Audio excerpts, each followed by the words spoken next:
Prime Minister Justin Trudeau says more than 28 million rapid tests will be sent out, quote, soon, but it'll be up to provinces and territories to decide how and where they're deployed. Dominic LeBlanc is the Minister of Intergovernmental Affairs. He joins us with more on this from Moncton, New Brunswick. Hi, Minister LeBlanc. Great to see you as always.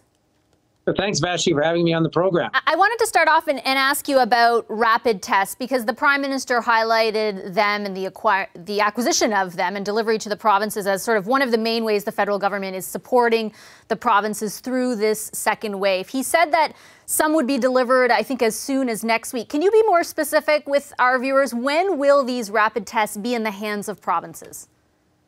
So you're absolutely right. It's certainly one of the big concerns that provinces have raised with us. A number of these testing devices are being literally today and in recent days confirmed by the Public Health Agency as functioning properly and are going to be shipped as early as next week to provinces and territories. We're going to hold back a certain number to be able to deploy to a province or territory that's facing a surge circumstance where the testing devices we've sent are inadequate. So our hope is by this time next week or a bit later next week, provinces will be able to decide where they want to deploy them in their own jurisdictions and how they can complement current testing practices that are also in place now. I just want to be clear, though, Minister, because the government has, there's two tests, an antigen one and then the sort of ID Now one. There's been millions purchased of each. Are you saying that as early as next week, millions of those tests will be dispersed? Because some of them were coming later in the year, I thought. Absolutely. So obviously, as soon as we receive the testing devices, they'll be sent according to the protocol that's in place to provinces and territories. So the first wave of deliveries that we have will be turned around right away, obviously, and sent to the provinces and territories, and we'll continue to do so, as you noted, as further shipments arrive in Canada. But the process to acquire these millions of tests will take a number of months. But the good news is that as early as next week, we hope that the first batch, if you will, can be in the hands of provincial health authorities to be deployed where they think they're most appropriate. I know that you probably don't have the exact number, but I guess I'm just trying to figure it out. When you say batch, could that be as few as 100 or as many as 1 million? Like, it's just been hard to get a sense from the federal government. I know that you're promising these tests, they're going to be a help, but like, are 5 going next week or 500, you know? So, yeah, no, and of course, and if you want to make it even more complicated, Vashi, there are the machines that are used to examine samples, and then there are the testing kits, like the swabs and like the reagents and so on, that are necessary to be inserted into these new machines. So there are devices that interpret the tests, and then there are testing kits, which will be in the millions. But the actual machines and so on are obviously a bit less than that. So our hope is that the first significant group, and I don't have a precise number, it's a lot more than 5, but these are Vashi, the best things that we can do to help provinces is procure as quickly as we can. And the Government of Canada has been very successful in procuring around the world millions of these devices, of these testing kits, and hundreds of thousands of these devices. And as soon as we get them, they'll be shipped to the provinces as per the agreement that's in place. Respectfully, I'm not trying to take away from that, but I think that you, of course, would be familiar with the criticisms from the opposition and some provinces that your government has been slow to act on these tests. In the past few weeks, the Prime Minister has insisted the opposite is true, and that's why I'm just trying to figure it out. Like, it sounds like, you know, when you get them, they'll go to the provinces, but really there's no clear answer on how many the provinces might have. And the number matters only because if it's going to help placate some of the issues with testing all around, it's got to be substantive. Of course it does, and we recognize that, Vashi, and some in the opposition were advocating that we procure and ship devices that hadn't yet been approved by the Health Canada scientists as reliable and accurate. So obviously it's easy if you're in opposition to criticize. If you're in government, you have a responsibility to protect the health and safety of Canadians and do so in a way that respects the expert advice that all governments are receiving. So we've been able to do that. And we have been successful, as I say, in procuring millions of these tests as quickly as we can possibly get them. To be fair, Vashi, everyone around the world is in the process of trying to buy this equipment at the same time as the government of Canada. So we have been more successful than many countries in getting our hands on as many of these devices as we possibly can, as quickly as we can, to ensure that the approvals obviously are in place and they're reliable and accurate, and they're being sent to the provinces as quickly as we get them. But we just at this point can't put a number on it. I'm going to move on and ask you about the provinces and what they can do with those tests, because I heard you say at the beginning that it'll, and I don't want to misuse your words, but I got from them that the provinces will be able to decide how they're used. Is that true? The federal government will not dictate their use? No, the federal government will give them to the hands of the competent provincial health authorities, and they're in the best position to decide where and how they can supplement the existing testing processes that are in place. Dr. Tam, I think, said earlier today, for example, a province may decide to deploy one of these rapid testing devices to a long-term care home where there might be a significant outbreak.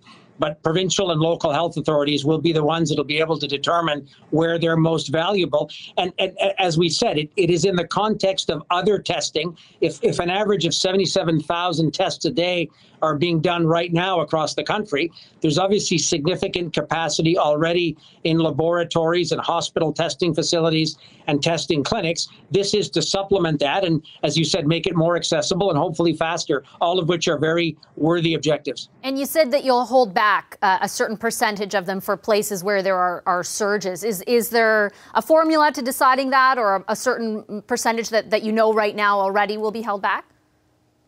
Again, it's a formula that's discussed with provinces and territories. It'll be similar, for example, to the personal protective equipment holdback. It's a small number because we recognize the urgency of getting these as quickly as possible into the hands of provincial and territorial health officials.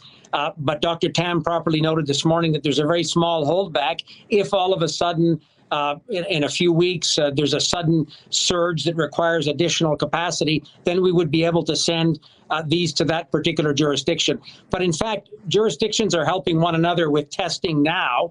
I spoke to Atlantic premiers 2 weeks ago, and some labs in Atlantic Canada are already testing samples for other provinces where they had a more urgent need for testing. So that collaboration is ongoing and will continue, of course. You mentioned the potential use in long-term care homes, and I did want to get your perspective on long-term care, because we have seen more outbreaks in the second wave in Ontario, Quebec, some in BC, as well as Manitoba. I know in the throne speech, your government talked about standards, national standards. Have those conversations begun with provinces?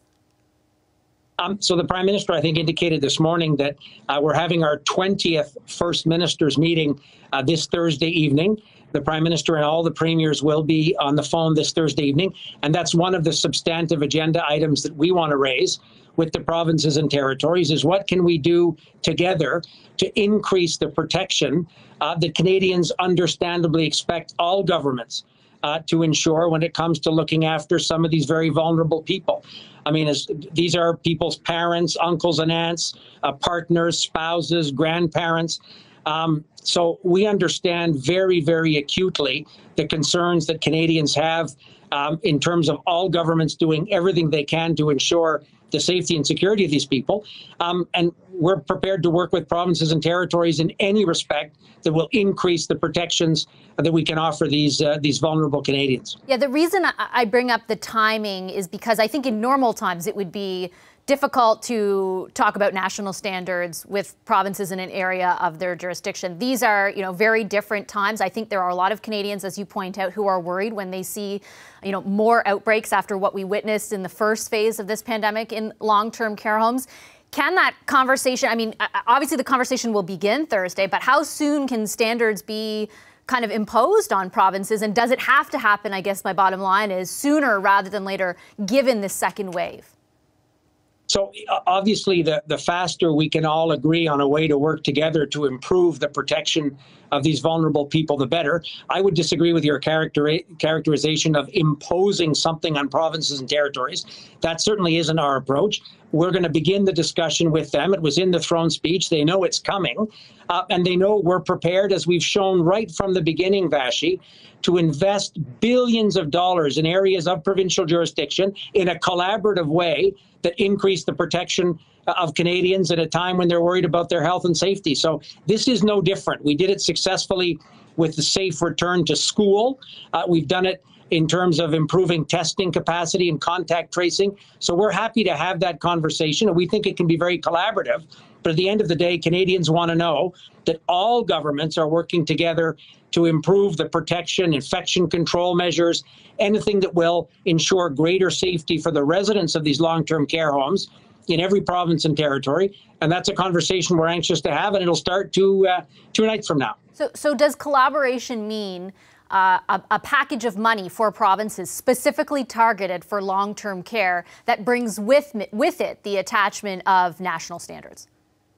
Well, that's obviously one way in the past that the governments have been able to collaborate. We haven't got that far along in the conversations with provinces. But as I say, everything we've shown from the beginning of the pandemic is we're prepared to invest significant amounts of money in ways that greater protect the citizens of the country in collaboration with provincial authorities that have these responsibilities. So if we've been able to do it across the board in so many ways, I hope and think that long-term care improvements is something that we can also do in a collaborative way with the provinces. So the beginning of the conversation will be this week, but we're prepared to move very fast if there's a willingness on the part of the provinces to do so.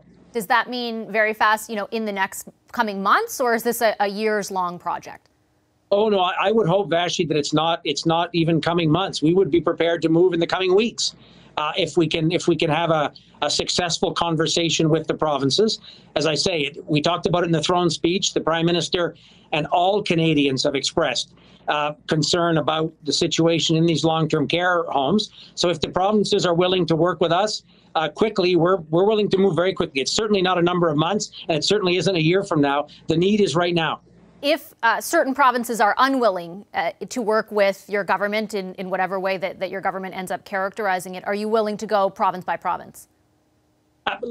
We haven't even had the first conversation with the Premier, so it would be obviously premature to imagine scenarios like that. I can't imagine that any Premier wouldn't want to work with us to improve the circumstances in the long-term care homes in his or her jurisdiction. So we start very optimistic, but we know that Canadians expect everybody to be doing everything they can to protect these vulnerable people. And that's the way we're going to start the conversation. So the first substantive conversation will be 2 nights from now in the First Minister's meeting. It's the 20th one we've had since the pandemic.